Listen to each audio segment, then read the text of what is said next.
So tukafika labor ward, akanishikia kiuno. And she told me, Za, ulikuwa unazalia kwa choo. Sasa nione.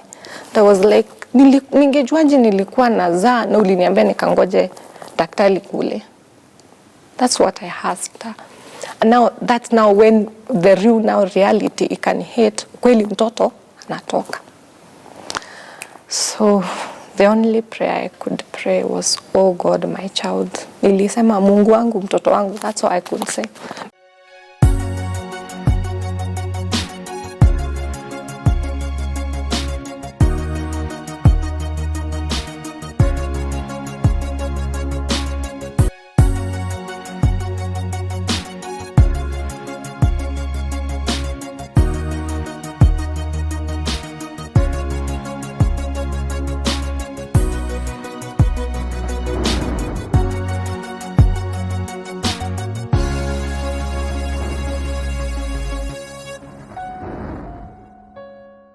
Good evening and praise the name of the Lord. We are here live, Nairobi, CTN TV, and we're just excited to have this gorgeous woman show. It's all about empowering and inspiring women, and we have some very gorgeous and brave women that are willing to share their stories and tell about it as it was. And most of them, when I've talked to them, their motivation is never revenge, is never trying to hit back or maybe mock people.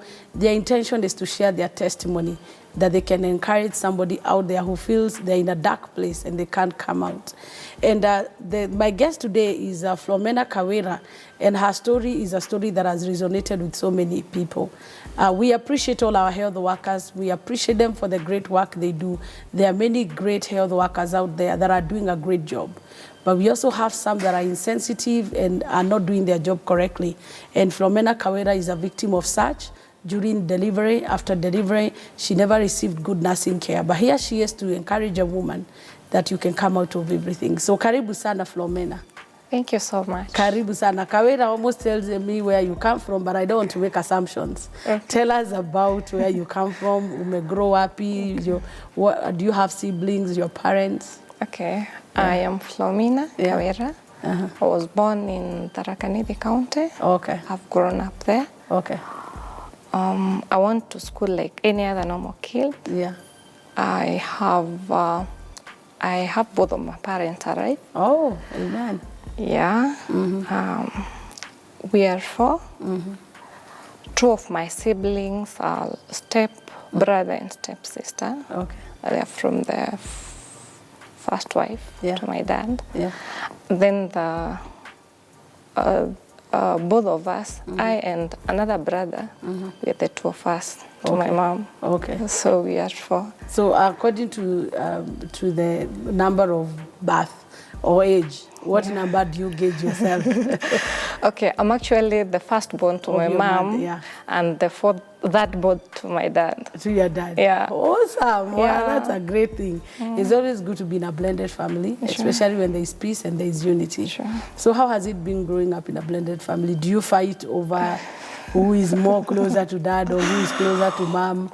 So what happened, I actually grew up alone. Okay. When my sister completed primary school, she left. She went to live with one of our uncles.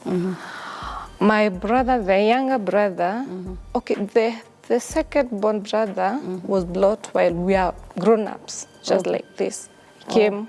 He just came. Just there. Yeah. So I just knew the sister. So she left. Yeah. I grew up alone. I can say I grew up alone. My brother was born while I was in class 3. Then after that, so it's like I grew up alone because by the time he was in nursery school, I was in class 8. Ah, definitely. So there was that distance. So you're almost the auntie. Maybe, probably. We are not that very You close. can't be close because of the age gap. That's true. Yeah, but definitely you appreciate your growth. How was your childhood? Was it good? Was it lonely? Or how is it growing up as an alone child? Being to me, it was the only child. Yeah. I had cousins, so we interacted quite a lot. But, families, families have issues. Yeah. My grandmother never loved my mother because to her, she had come to ruin the family. Because the mother to the firstborn had already left. Okay. So my dad decided to marry. And by the time my mom was being married, the first wife had already left and married another place. And she had children.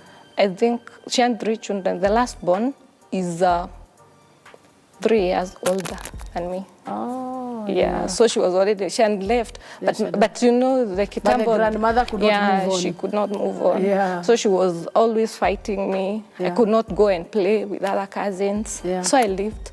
Most of the time I was alone. There was that fight and everything. So it's like I grew up, you know, isolated. and I was not very close to my parents, but I was my dad's favorite because most of other times we used to go out in the evenings for a movie, maybe.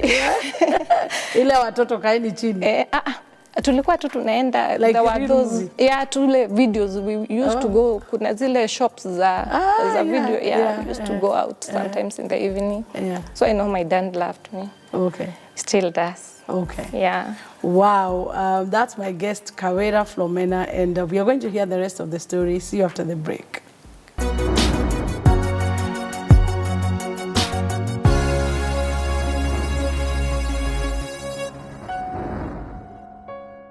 So welcome back, our viewer. My guest again is Flomena Kawera. Her story about childbirth. It's horrific what she had to go through at the hands of nurses and having a condition that was almost near death. But she's here to encourage you, to let you know that you can come out of everything. Okay, so when you talk about your dad, I can see that glow and that memory of my dad used to go with me to the movies. So how was your relationship with your mom? Okay. With my mom, it was not bad, but you know, that kind of a daughter-mother relationship were not very intact. So there are things I couldn't tell her. So I grew up just, you know, like that. I can say like that. So why would you say she was a bit distant? Okay, you know, the kind of a relationship a mother and a daughter should have. Because when I grew up, there were things I could not share with her. That's why I say it's a distance. Because I'm sorry, let me just ask. I want to understand what was so difficult for your mother to be your friend. Is it that you feared her, she was so strict, or she was so busy, or she was just quiet? No, my mom was just quiet. She was not that she's a bad mother. I know that I understand. Good mother. Yeah, we are saying that from a point of understanding why you were not close. Okay, you know, women have many issues to attend to. Yeah. And most of our times, I had to be left home, maybe the household chores, fetch water, fetch firewood, maybe the evenings. She used to wash my clothes. She used to cook. But when it came to maybe fetching water, and sometimes I felt it was bad. Sometimes you try and do your best, then she comes and, you know, canes you. Why didn't you? Just a very minor thing. Why didn't you just do this? And she did not appreciate. Yes, you don't like kind of appreciate what I really did. Yeah. But and you could really actually feel it more because they were just the two of you. Yeah. Because majority of us who grew up in the maybe old age, like the parents that were there. Yeah. I maybe a little bit older than you. There was no empathy. There was no that kind of appreciation. Rarely would you get appreciated. They'd actually look for trouble. That was the because probably that is how they were also parented, so they did the same. But I can understand from your perspective because you are alone. You felt it. You know, like for us, we were many. Yeah. So you distribute the sorrow. Okay. Yeah, maybe. Yeah, it could be. So, not that, okay, she was that quiet kind of person. Yeah. She had a friend, she had friends. And one of the friends had a child, a baby girl, a girl.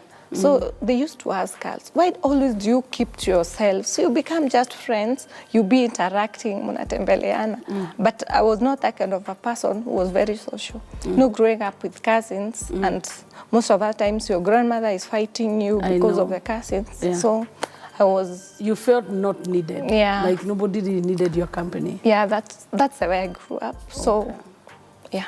I know. It can be a bit tough. Yeah. Yeah. So I completed high school. So you completed your school. And that is primary school. Yeah. I performed very well. But you realize that because of kind of, okay, we were not that well up, but we've never slept hungry. Oh, yeah. So compared to my uncles and other relatives, so they started saying, oh, she has passed. What will they sell? A cow or a piece of land, to take me to high school. So they were like, sometimes I go to shop and someone asks me, hey, unaona ile matawi ya mandizi yenye imekauka? Somebody ask you, wamefunga pesa vizuri na hiyo matawi, or you're going to stay around? My very own grandmother came and asked me, wanafikiria vile watakupeleka shule ama utaka huku ukiwapikianga tu githeri. Wow. So they actually even despised your parents? Yeah. Wow. That must have been tough. But I thank God for my dad, because despite everything, he stood up with his family. Stood up with mom, and he would never let anything, There was quite a lot of battles. My mother would gang up with other uncles, and they would come and fight my mom in absence of my dad. Like physical fight? Yes. Like, get out, move out. Wow. Yeah. So that explains maybe why she was never happy. Maybe. Because she also felt not needed. Yeah.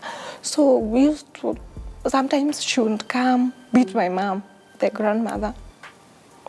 If I fought with the cousins, the children playing, then something happens, and thank you. You're welcome. And the kind of fight. Yeah. I remember one day she came and she took a cane and beat my mom. In your presence? Yes, and she told her, you are the person who has taught this kid bad manners. What was your mistake? I had planted some flowers somewhere. So one of my cousins came and plucked all of them, like anakata na tupa chini. So I slapped her. So after slapping her, my grandmother came. Nilikuwa ninachuna mahali tulikuwa tunaishi, there was like a gate kutoka kwetu kwenda kwa grandma. So alikuwa anakuja. The moment she was coming, nilikuwa nina pluck tunda, kulikuwa na mti wa the passion fruit. So nilikuwa ninaigonga ndio ianguke, it was ripe. Yeah. So the moment she was coming to fight me, because I fought with your cousin. One of my cousins. She was living with her. So the moment she came, the fruit had already fallen. So when she came and started beating me, I took the fruit and threw at her. So you started the war. Yes. Okay. So she moved, then found my mom in the kitchen, took a very huge stick, went and beat my mom in the kitchen. I remember she was preparing lunch. Wow. So she turned, there was a kind of commotion, commotion. So the mother to the cousins, who was my aunt, came. She was living with she got the children at home. So she came, there was that fight. Mimi nikajifungia kwa nyumba. There was a panga. Oh my God. It was a bad fight. There was a panga. Nikajaribu kuing'oa, ilikuwa imewekwa mahali kwa mlango. The blunt one. Ilikuwa imewekwa kwa mlango, the manned houses. Ilikuwa ndio mlango ikifunguka, it doesn't bang on the wall. Yeah. So nikajaribu kung'oa, ikakataa. Nikatoka na shoka. Everybody ran. So ulijijaza? Yes. What was your intention? Okay, I could have. When I was growing up, I was very bitter. I was a very bitter person. I came to realize it later when I grew up. Because mimi hata kuku ingekuja, if tumekosana na the uncles, ingekuja na nichukue panga nikate. Na nirudishe huko kwao. Like ikiwa ina bleed. You know, I was that kind of a bitter person. I was very bitter. And this time you are like how old? That time I was around 10 years. I was in class 5. They must have must have been very tough environment to grow up in. Okay. So what happened after you came out with the panga, the oren? With the oren. So in the evening they came home, you know, to report me to the dad. Yeah. But my dad said, this is my home. Yeah. In the first place. What were you doing in my home? Akasema hata mungekatakatwa na panga, hata tungeenda in the court of law, nyinyi ni intruders. So ikaisha hivyo. Wow. So anyway, you felt defended. I felt defended. That's why you talk about your dad with a lot of love. Okay. I get you. Yeah. So it happened like that. So how is your relationship now with your mom and dad? It's quite cool. I think by growing up alone, I'm that very discreet person. Yeah. I can go through quite a lot and not tell anybody. Yeah. Okay. So this must be very bold of you to come on TV and live and just share your story. Maybe. So that tells you that you're stronger than you really think you are. Because not many weak women sit on that seat. It takes a lot of courage to do that. Yeah, it has taken us. So after you did your high school, what did you pursue as a career? Or tell us more. Did you go to high school in the first place? In the first place. Because they were asking what you have to sell. So what happened, I completed. Yeah. My elder sister came through for me. She paid my school fees, full of it, to Form 4. Wow. So I always thank God for her. Wow. After high school, I got a C-, but I could not continue. So I went to live with my sister. She opened what do you call it? Chips shop. Like a hotel? Not a hotel, just a kibanda. Not a kibanda. It was a building, a shop. Someone and paid for 6 months. So akapata job. Oh, okay. So akampa the shop for the remaining 3 months, you know, to do some kind of business. Yeah. So it was a smoker place. So I was chongaring viazi, a whole debe, what do you call it? Yeah. The whole tin of 8. Yeah, debe is fine. Yeah. So nilikuwa nachonga, nauza. By 3 p.m. I'm done. Naenda namwekea pesa kwa bank. That is from, nilikuwa nimeenda on October 2006. So nikamfanyia hiyo kazi up to December. December akanipeleka nyumbani, alikuwa na gari. Nipeleka nyumbani, she gave me only 500 shillings. Na akaniambia that's fair back. Yeah. So nafika home and my dad is like, you've been working for the last 3 months, tununulie Christmas. Wow. And I'm like, I was given only 500 shillings. Na nikaambiwa it's fair back. So I went back. Akaniambia she's not ready to continue with the business. So alikuwa na pub. Na alikuwa na hoteli. So akaniambia nataka ukae hapa kwa pub uwe unanifanyia hesabu. But sitaki kukuona kwamba wewe utakuwa una take stock, unamaliza kazi, unanipelekea pesa bank, you give yourself the rest of the day. So kulikuwa na manager. So personally I was born again by then. And akaniambia the church yenye ninaona utaenda, it was in Kagio. Utaenda ikufurahishe, inaitwa Cornerstone by Pastor Jimaina. Yeah, Pastor Jimaina. So akaniambia hapo ndio utaenda. So I was going there, and you know when God is in you and you have the seed of God in you, God will locate you. Yeah. So the servant of God called on me for several Saturdays I went, akaniambia, I want you to join the Voices. It was a praise and worship team, so I joined the praise and worship team. And in January, there was a conference, a tent meeting conference, and it was not in the church. It was outside. It was, like in the center of the town, a tent meeting. So on that particular day, the conference was to start. I asked for permission from the manager. Okay. But I told him I want to talk to my sister because I need to attend the conference. And he told me, nasi umemaliza kazi yako. It was around 10. Ndo nilikuwa nimemaliza, so nafaa kwenda niweke pesa bank. So the whole of the day nakaa kwa nyumba. So akaniambia, si umemaliza kazi? You can take your time. Nikasema bas. Akaniambia, you're on your own. Ukulangi kwa sistako, uishi na sistako. So you're on your own. So mimi nikasema, I'll attend the conference. So mimi nikaenda conference from 12. Ilikuwa inaanza that day, so tulikuwa tunaanza around 2 p.m. Being in the praise and worship team, you need to be very committed. So I went, tukashinda uko church the whole day. The time yenye tunimaliza, it was around 10 p.m. around 9, but by the time nifike malikuwa naishi, ikakuwa sabayan to walk, ilikuwa 10. So by the time nifike, naenda napata my sister amejam, because ile simu nilikuwa nayo ilizimika, nilikuwa ni zile simu zinazimika. So ilizimika after change imeisha, so I could not be able, hakuwa ananipata. Mimi nimetoka church, I'm very happy, I'm very blessed. Nafika nampata ameningoja. Umetoka wapi? She took the Bible, she threw it away.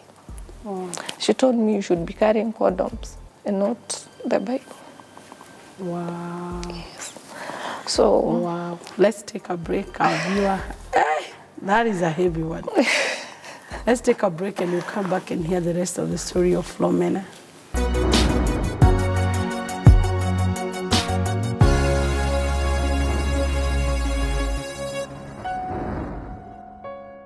Welcome back, our viewer. My guest is Flomena Kawera. We are hearing her story. So Flomena, you should not be carrying Bibles. You should be carrying condoms. So yeah. Okay. That's how you lost your job. No, you know what happened? She started fighting me and the last piece. Yeah. So she pulled it in, fighting me seriously. So I beat her somewhere here. So vile aliniachilia, she told me, go and pack. I'm taking you back to the parents. She had already called my parents and told them I am missing and she doesn't know where I am. And the kind of a mind you Then how old were you that time? That time I was 18. 18? Yeah, I was. I had just turned 18. So we left. Akaniweka kwa gari. Tukaenda nyumbani. Tulifika nyumbani saa 6. We went, sat down with the parents. Na akaambia my dad vile ameniambia. So my dad told her, you are my daughter, she is my daughter. I know both of you. Wewe uko na kwako, huku ni kwa kina Kawera Naomi. You just leave and leave Kawera at their home. And that's how I left my sister. And I sent my sister's place. She paid me 3,000, for that month. And that's how I said I would never, that kind of a relationship. Yeah. With Were you sister. sorry that did you try to tell her you're sorry that your phone went off and she could not listen? The moment I got in, nilimpata pale kwa gate, ameningoja. She took the Bible, threw it away. Oh, so and there started, was no dialogue. Yeah, and started fighting. So have you been able to reconcile now? You know what happened? I later called her. When I healed, I later called her with my dad. I told her, you wronged me. I felt bad, but I'm sorry. Because we fought. Yeah. So that was the kind of reconciliation, but that closeness. Yeah.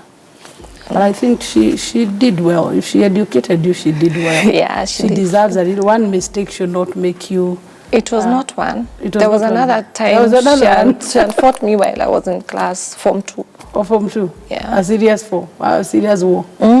Okay. That time alinipiga, so sikuwa na ile nguvu ya kupiga ba. Okay. Yeah. Wow. So now let's go to now your journey of childbirth. So is it at that time you got married? Is it you got married or you got pregnant or what happened? So hustle. I got employed from house girl. So while I was employed as a house girl at Thika, I worked in 2007 for 5 months. That lady was working in GNLD. She was a teacher but working. Yeah. So nikamuibia. I stole from her. Nika realized, okay, you're making money. You want us to go and show my mom? We are not going to show my mom. I'm the one who is going to do it.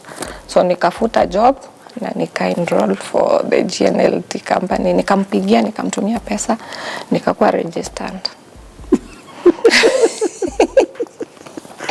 Nikasema if this is a good opportunity, na nina, you know, she used to give me papers, mimi ninatupa kwa dustbin. So nikasema, she was paying me 2,000. So nikasema if I will make an extra coin, then I was saving. Najua sikuwa na watoto, I was just a very young girl. Na nilikuwa na account. So ile pesa nilikuwa nimefanya, nikasema naingiza kwa hii biashara. So ulimuibia nini? Nilimuibia ile knowledge. Ananiambia tukaonyesha my mom, but mimi sitaki kuonyesha my mom. I'm the one who will do it. So nikasema sitaendelea kufanya kazi kwake, nitatoka. Yeah, like hiyo yeah. So I started working. Nikafanya kazi, nika realize hiyo si enough, not making enough money, and I need to make money to go to college. So in the process I made biashara mingi, nikauza jugu karanga, ninaenda ninanunua, ninapika, ninazungusha kwa shops na popcorns. Nikalima, nikaanza kulima watermelon na nyanya. Unfortunately, I put around 20,000, 3 acres. Na juu sikuwa na maji, nilikuwa nataka kulima, but nilikuwa nimelima mahali na maji, so I had got some money to kulima shamba kubwa. But nilikuwa nangoja mvua, unfortunately hakukunyesha. Ikakataa kukuja. So hiyo ikaisha hivyo. Okay. But in the process, I made quite some money after 7 years. Nika make co-enroll at NIPS College. Okay. So nikaingia shule, nikalipa fee ya first term, ya second term. So once hapo second term nikapatana na mkijana and things happened and I got pregnant. And remember, before then, I was serving in a ministry. And that is in Thika? In Chuka now. I went back home. Okay. So I was serving in a ministry.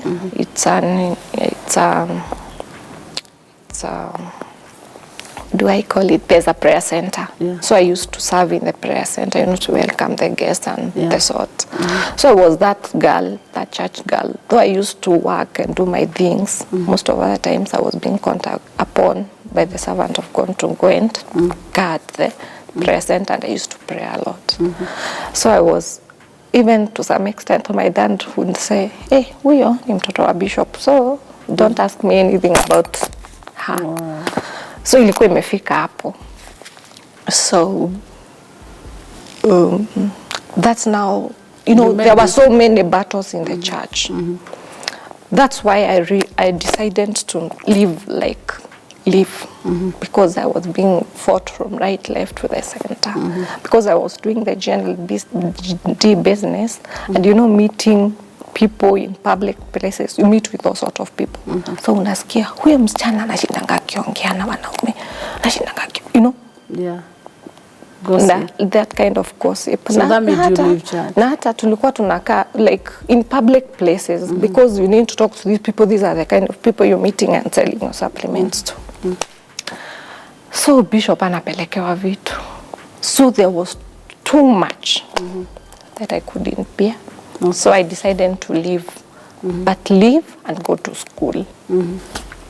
So that's how I left church, and I joined another Because ministry. you don't have much time, Yeah. can you tell me now, when you got pregnant, did the man take responsibility, or did he marry you, or tell me, so that we, in the few minutes remaining, we can talk about that. So when I got pregnant, Yeah. I talked to the pastor, to the church now I went to. I went to another church in Ruiru, Deliverance Church, Murera. So I talked to the pastor, I told him what has happened, and now the man was called upon, and that's how now we got married. Okay. Is this a relationship that you courted, or did you have a relationship? Yeah, we were communicating, you know. Okay. Yeah. Okay, that's good. Yeah. So it was not a forced marriage? No. Okay. No. So we moved on, but he was living in Kiambu while I was in Ruiru, still in school. So he told me, mtoto tutalea, tutalea. So while I was pregnant, I was living with a certain girl in my house.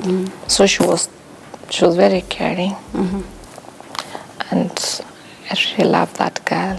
Like, alikuwa amepata job, but alikuwa nakuja clean the house, do most of the household chores, because at some point I could not bend, I could not lift my hands up high, not to anika nguo. So I carried the pregnancy while in school, and I was to have the child in April. Now, in April there was supposed to be some break for, so I knew I would take care of the kid for that 1 month and get a house girl.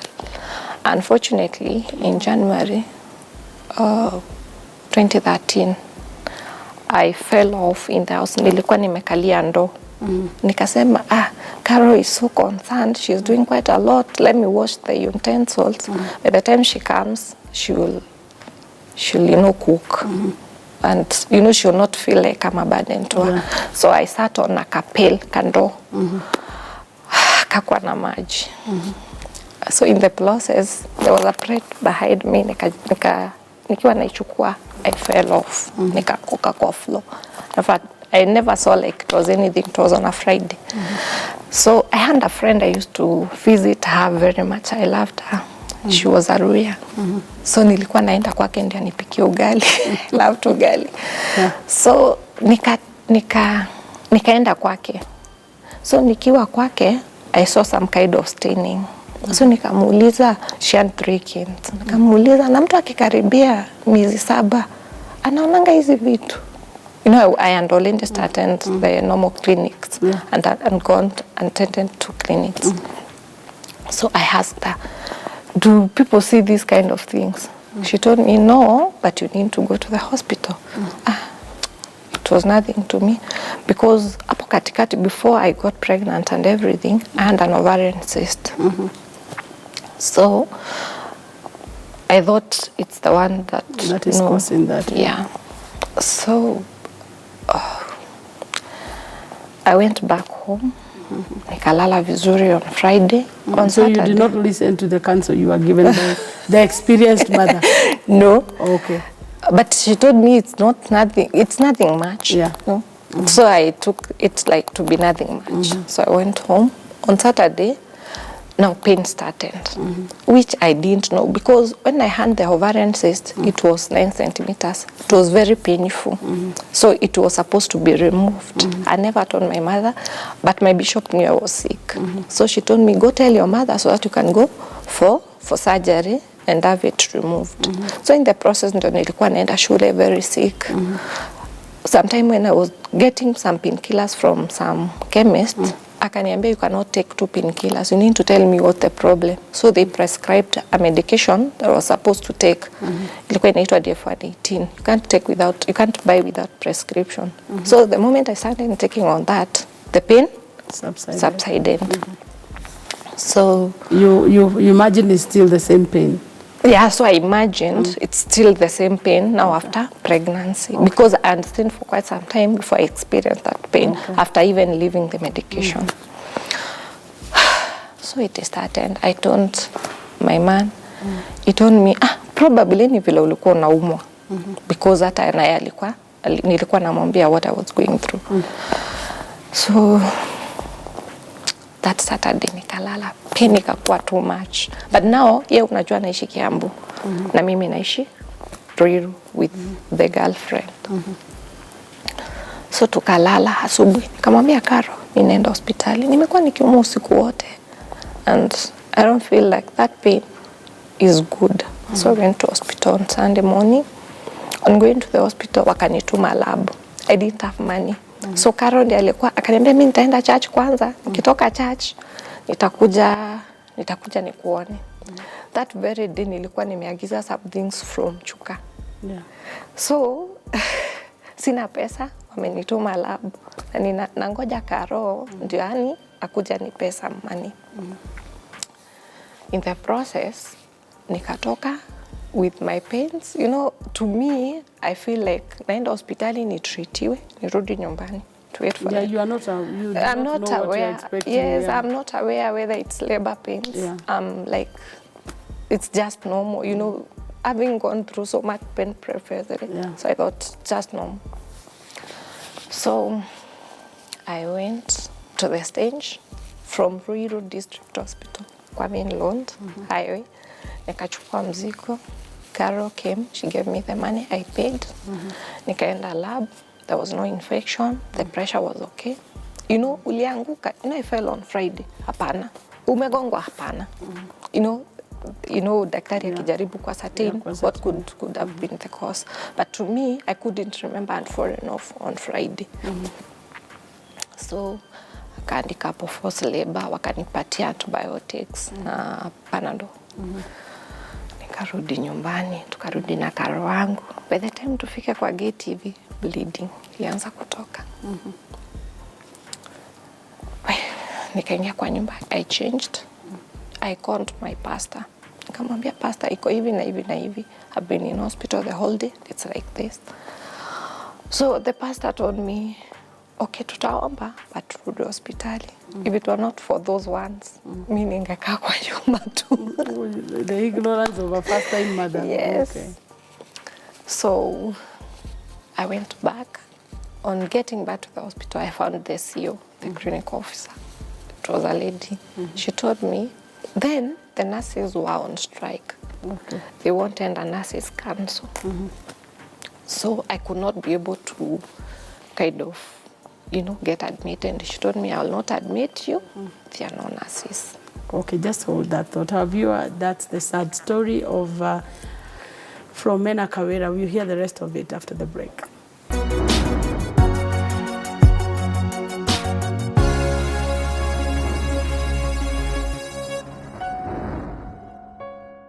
So welcome back, our viewer, from Mena Kawera. Okay, so the nurses were on strike. Yeah. So did you go back home or were you treated? So the CEO told me go to Nazareth or go to Kenyatta. The only Nazareth I knew was the one just near the Ruiru District Hospital. So I called my husband. That time I'd already left the phone even in the house. He had sent some money. So I called him. Nilikuwa na namba because yake we only have Hofed. like 7 minutes. I want you to fast forward. Okay. So when you go to the delivery table, what happened there? Because I want us to capture the part of the complications in the next 5 minutes. Okay. So, you know, I went to so many hospitals after that. Okay. I went to Kiambu Hospital. They said we cannot admit. There's no nursery. So after that, Because it was at 27 weeks. yeah. Okay. So after that, I had to go now to Nazareth. At Nazareth, they said, okay, the Nazareth I went, they told me we cannot do the scan at this So time. did they stop the bleeding or? No, nothing. You just go and talk to someone, they let you go. I was just bleeding. You were just going? Yeah. Okay. But the problem is that the nurses were on strike. Yeah, they were there. You know, they work in the ones, like in Kiambu, I saw nurses. Okay. And they were the ones who were saying we cannot admit, there's no nurse. They work. But now they're working ile ile tu ya ulegevu. So I had to go back. I eventually went to the level 5 hospital, and on getting there I found again. She told me, go get the CT scan, and because I'm going to remove an ectopic pregnancy, I don't know how I'll be able to help you. So I went for the CT scan. As I went back, the doctor had already gone. So I sat there waiting. And because the pain was too much, I thought, to me, I was already thinking, sasa nimefika hospitali, I'm going to be treated, and the pain. Go back home. Go back home. So as I was sitting there, I talked to one of the nurses. I asked her, there was personally when I was pregnant, I never wanted to take pregnancy because I felt like inaweza kuharibu mtoto, any medication, because I felt like inaweza haribu mtoto. So this was my first medication. So ananiambia, nikamuuliza, can I take this medicine? Akaniuliza, unangoja nini hapo? And she told me, nikamwambia, nangoja daktari na nimetoka kufanyiwa scan na ndio hizi results. Akaniambia, ufai kuwa unaketi hapo, nenda ukakae huko kwa gate. So I went to the gate, innocently. I went to the gate. Nilikuwa naongea na hao soldiers, hao security guards. So akaniambia, weka hapa. Nikiwa tu pale. Now I realized maybe that's when the waters broke because the pain eased, and nikasikia now I can be able to go to the toilet. So nikauliza one of the ladies, naweza enda choo wapi? Akaniambia enda kashote. Adhika level 5 kuna gate 3. Kuna ile ukiwa unaenda maternity. Kuna ile ya kwanza, kuna ile ya ndani. Lilikuwa hiyo hapo ndani. Then hapo tu karibu kuna kashote ward. So nilikuwa hapo karibu na kashote. Akaniambia hapana, enda maternity. Kwenda maternity, that's now when I realized I was about to deliver. Wow. So nikasimama, nikiwa kwa choo, nikasimama and I was still pushing. So she told me labor ward, the very nurse, she told me labor ward mara moja. So tukafika labor ward, akanishikia kiuno. And she told me, ulikuwa unazalia kwa choo, sasa nione. That was like, ningejuaje nilikuwa nazaa na uliniambia nikangoje daktari kule. That's what I asked her. And now that's now when the real reality it can hit. Kweli mtoto anatoka. So the only prayer I could pray was, oh God, my child. Nilisema Mungu wangu, mtoto wangu. That's all I could say. Because now mimi nilisikia mambo ya nursery, huku sijaambiwa kuna nursery. Na mimi nilikuwa nafikiria nursery is a place I'll go get treated. I now get you. Okay. Yeah, so na sasa huku sijaambiwa kuna nursery, so I was so worried. So anyway, kulikuwa na slippers hapo, nilikuwa na some shoes open. And then I was very slender. I think they thought I was procuring an abortion to me. And again, nimejileta peke yangu. So I think ndio ilikuwa hiyo madharau to me. Because nobody can treat anyone like that. I was alone, very slender, and I don't know what was in her mind. So wakati nilipush mara ya kwanza ya pili, akasema ni mtoto. Ndiye akaanza kuvaa gloves, kuchukua the equipment and everything. Kaniambia acha kupush. Hata hakuwa umekuexamine? I could not have been examined because I was bleeding. When you're bleeding, no one can be able to examine you. No, they didn't know you are pregnant. Sikuwa nakaa kama niko pregnant, but nilikuwa naka free dress. Yeah. I had a free dress, but now I was very slender and you know, yeah. So nikawaomba slippers, nikaoge, wakaninyima. Na zilikuwa hapo pia kama 3. So I got the kid. Akamchukua, akaniambia mtoto utaenda kuona nursery saa 9. Akanionyesha where I was supposed to sleep. Na hivyo ndio mtoto wangu alienda nursery. Okay. Na akiwa na a lot of fetal distress. Because kulingana na scan alikuwa na fetal distress. Kawekwa nursery. For how long? We stayed in nursery for 18 days. Okay. And it was not easy. Okay. Yeah. Okay. But finally alitoka na ako sawa. Finally alitoka. I always thank God for him. He's a great warrior, willing to live and serve God in his generation. Okay, how old That's is he now? his name, 8 years old. 8 years. Yeah. Wow, that's a blessing. Yeah. And your husband was by your side? Oh, you know, that time I went to hospital alone. But he used to come. He used to come. And even on the discharge day, he came for us. Okay. Yeah. Okay. Yeah. So how is life with your boy now and your husband? Are you okay? Have you been able to overcome the pain? Because right now you are having a baby, so definitely that pain subsides when you have the baby. So how has it been now? The positive side of your story now, as we come to a close of the program. Okay. Yeah. We've been living well. The boy is quite sharp in school. Yeah. I remember praying to God and telling him, you know, prematures have very many challenges. Yeah. But I told God, hata kama tu atakuwa vile ataka, but niwe ninamuona. Wow. But I thank God so much. He preserved the boy. He's a very clever boy in school, though he's a hyper. Yes. But I always thank God for him. We've been well. Wow, glory to God. So what's your last take on somebody that has been through pain? How have you learned forgiveness through what you have gone through? You know, when you keep something inside of you, it does not destroy the person you've kept inside of you. Yeah. It just destroys you. I came to learn that bitterness is like an acid that corrodes everything around it. Yeah.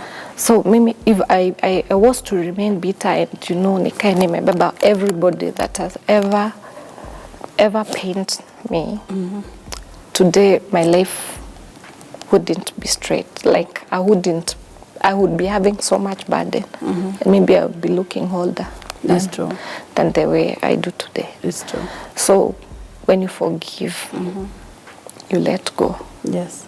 And when you let go, you're set free. Wow. We finish on that remark, that when you forgive and let go, you're set free.